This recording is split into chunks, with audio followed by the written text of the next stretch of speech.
What I'm trying to do is establish a research collection comprised of butterflies and moths that can be used by any scientist within the USGS Bureau to further insect research.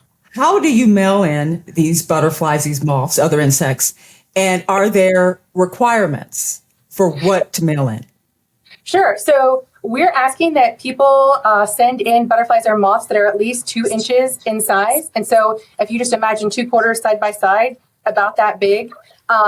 Some folks have asked, does it matter how long they've been dead? It doesn't.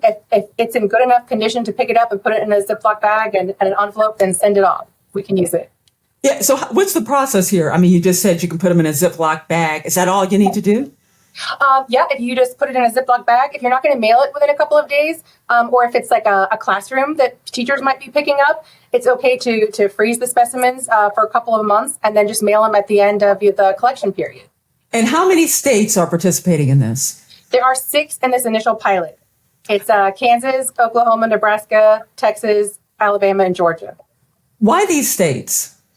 So I needed to start small because I didn't know if people would actually do it.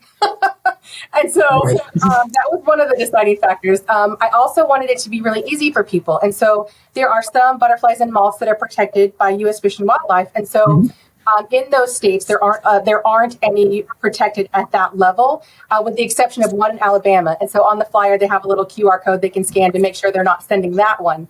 What can we learn from this? My colleagues and I specifically are looking at the presence, if there is a presence of organic contaminants that could be having a negative impact on them, thus contributing to the decline of their populations.